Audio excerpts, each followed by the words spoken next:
Hello, everyone. My name is Antonio Barrio, and this is my presentation on technology and learning, changing norms and educational practices. In this section, we'll be covering the utilization of technology. So there is a push to unplug. What does that mean? So as a society, we have become increasingly dependent on technology. We use our devices to keep us connected, informed, and engaged. Technology isn't always a distraction, but there are times when it is important to take a break from our devices. COVID-19 has increased our reliance on technology, and this is especially evident in education, where we use video conferencing and other digital tools to reach our students and provide them with a quality educational experience. Therefore, it's important to balance technology use and take moments to unplug and disconnect. What are some moments where it would be better to not use devices? Perhaps it is during dinner time, before bed. It could even mean turning off devices when exploring nature. What does plugging mean in the classroom?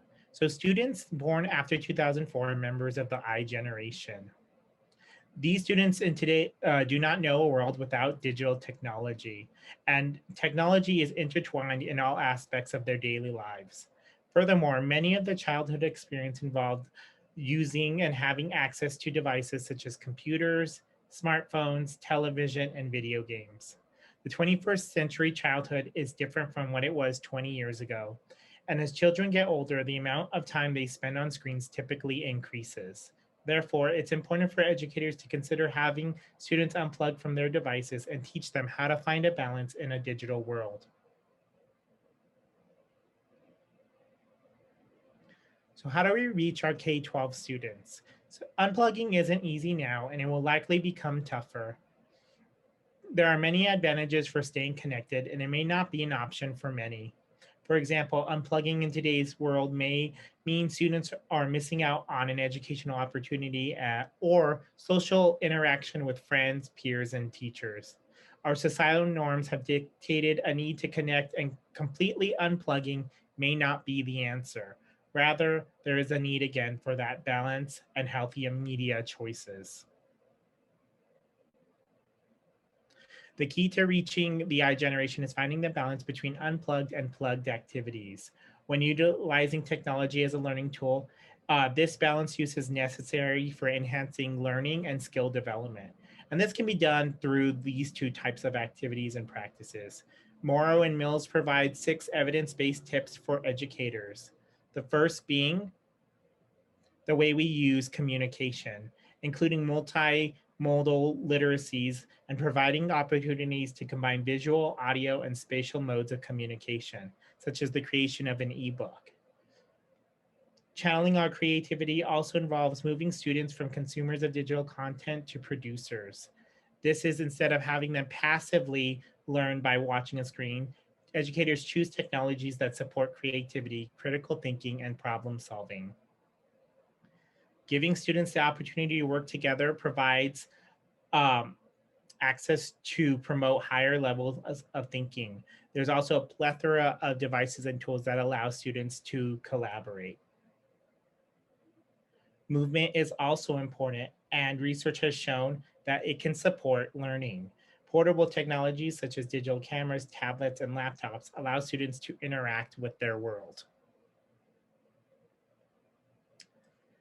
Next, take time to create media-free moments. These allow students to manage their screen time. It is also one aspect of digital citizenship. Teaching students to recognize the roles that technology plays in their lives will help them make healthier decisions. Teachers can create media-free zones in their classrooms or set time limits appropriate for the age of their students. In addition to limiting this screen time, other unplugged activities such as reading and teaching abstract concept with physical objects can be of great benefit to learners.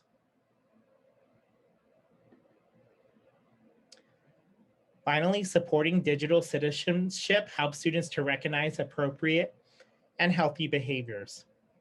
And research shows that the critical skills that students need are lacking for many students.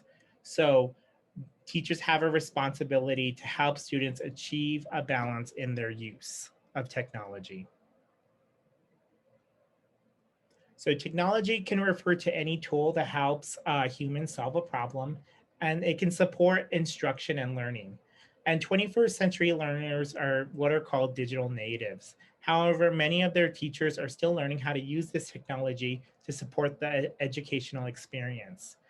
Technology use is no longer a novelty, and it is a requirement of successfully participating in the 21st century.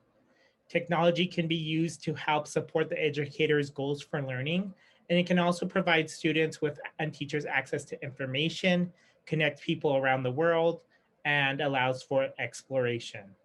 Students must be able to navigate the internet to curate and analyze information, and technology allows for students and teachers to get creative.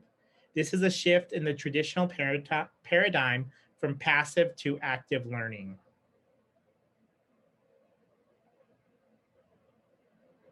So, how do we minimize the distraction of technology? So, the I generation knows how to operate technology and use it for many purposes, including those of entertainment. However, many of these students need the skills to use technology for learning. That's why it's imperative to minimize distractions that are potentially caused by that technology.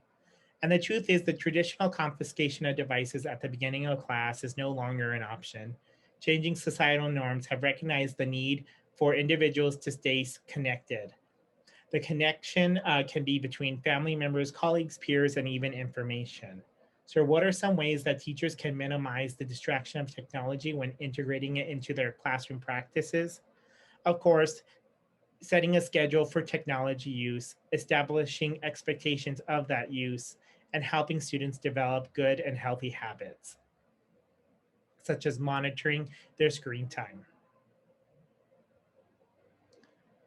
With technology, we are seeing some societal norms and changes in those norms.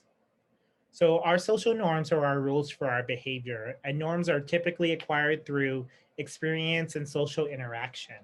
Norms can be changed and modified through time. They can also be modified by the environment, the situation, and culture. And technology has affected social norms, and in some cases, have led to the creation of new norms. Technology has changed the way we communicate. For example, social media has changed people's perceptions of what makes something private information and non private information. And it is now commonplace for many people to share aspects of their identities online. So, what does this mean for traditional education? So, school norms are behavioral expectations of students and the teacher. And traditional norms of school included teacher centered delivery or direct instruction, learning occurring passively and seat work, and learning that occurs through observation and listening. So, traditional educational practices are still widely used in schools, and educators relies whole group instruction, notes, worksheets, and multiple choice assessments. These practices, of course, fail to engage many students, including those from the I generation. And if students are to meet the expectations of the 21st century learner, which are creativity, collaboration, communication, and informational literacy, our educational pedagogies must change to meet the needs of these students. So this is perhaps one of my favorite quotes from Felix Simon for one of our class readings. Technology has a tendency to create its own norms. So what does this quote mean to you?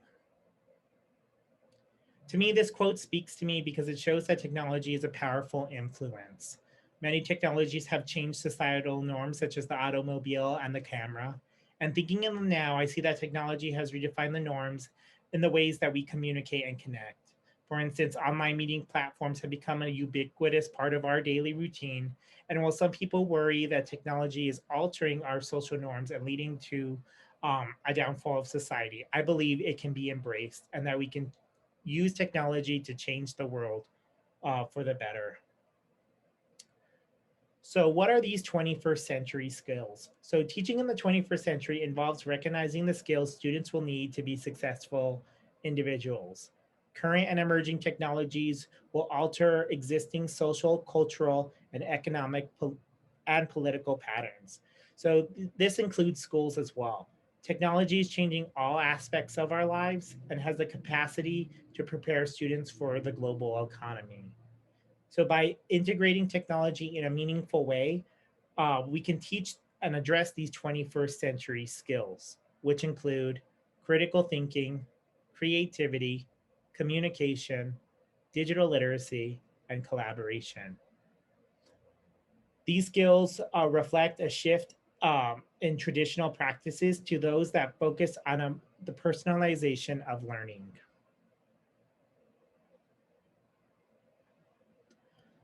So, many of today's students are digital natives, and that is, they have grown up with this interactive technology and wireless devices. Although students may be familiar with using them to communicate, much of this is for also entertainment purposes. So, teachers, again, have that responsibility to show students how to use technology for learning.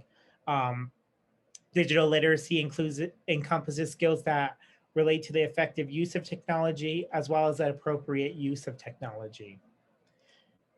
In this case, technology has created its own set of norms.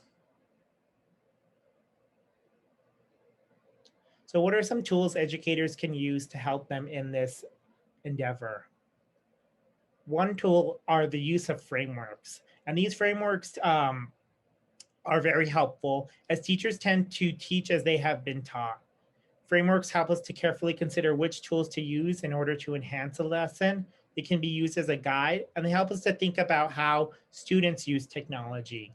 So, some frameworks that people are familiar with include the SAMR and TPAC model, and both of these models serve as an integration framework. They can vary in scope, but they are used by educators to enhance the learning environment. And while these two are well known, there are other tools that can be used as well. This includes the PICRAT. And what is that? The PICRAT is a technology integration model that focuses on two guiding questions. What is the student's relationship to technology? And how is the teacher's use of tech influencing their traditional practice? This framework examines both the teacher's and the student's relationship to technology. So PICRAT is a model that can be helpful for teachers as a starting point for tech integration. And this matrix is designed to see how technology affects teachers and students. So this tool can help teachers when deciding whether to use technology to enhance a lesson. First, let's examine the teacher's use of tech. The teacher's use of tech can involve replacing, amplifying, or transforming their practices. Whereas the student's relationship to tech can be passive, interactive, or creative. Teachers' use of tech either replaces, amplifies, or transforms their practice. And replacement usually refers to technology that does not change the nature of the lesson. For example, this could be teachers using Keynote as part of their lecture. Amplification occurs when technology adds elements not achieved with traditional methods, and transformation occurs when teachers take their lessons and create something that was previously impossible. In this stage, which is the last stage, teachers may leverage tools and design a task that has students create something um, such as a keynote or an animated GIF or a movie. Now, taking a look at the student's relationship to technology in the above examples regarding the keynote and lecture, students are passively learning knowledge. The teacher teaches from the keynote, and the students may or may not take notes. In the second example, in another example, interactive whiteboards allow students to interact with technology on some level. So the students may be called, for example, to solve problems on the whiteboard. And finally, when students are allowed to use technology tools to create something new, we move to the highest levels of the PICRAT. So when integrating a new technology tool, teachers should consider where on the matrix the tool falls or the new tech falls. Tools that allow students to create and interact with technology lead to the development of enhanced and personalized learning experiences. That is, we are looking for areas that are in this part that move from a passive and replacement tool to a creation aspect. and that transforms learning.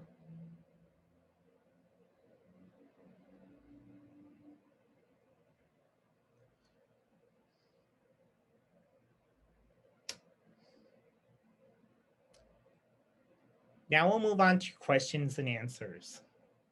So, how is the PIC-RAP model similar to the SAMR model? So the RAP model is similar to the SAMR model in that both models seek to create learning experiences that replace, amplify, and transform learning using technology. However, the RAT model only has 3 levels: replace, amplify, and transform. This can make it easier for teachers to categorize how technology is used in their classroom. Oops. So, what are some best technology practices?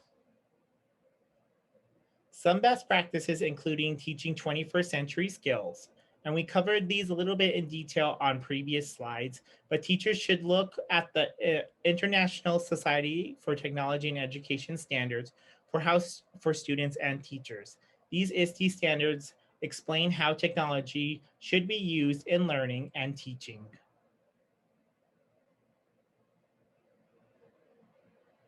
So what are some different types of technology integrations? There are many different types of ways to integrate technology into learning, and some of these include online and blended classrooms, project and challenge-based learning, game-based learning or gamification, web-based projects, podcasting, and collaboration. And finally, what trends are we seeing in education with regards to technology?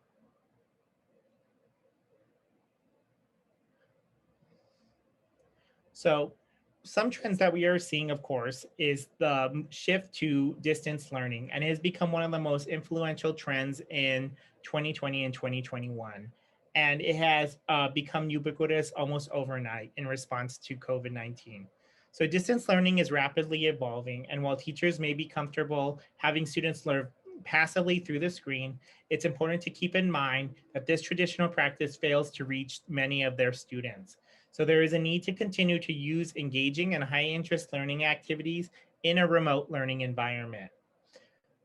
In addition, we are seeing a shift towards more virtual reality and augmented reality, and these are serving as game changers in education. These educational tools allow learning to become more interactive, and they are also used to help explain content that can often be complex. Finally, one last shift, again, is that personalization of learning. Thank you everyone for attending this and watching this presentation.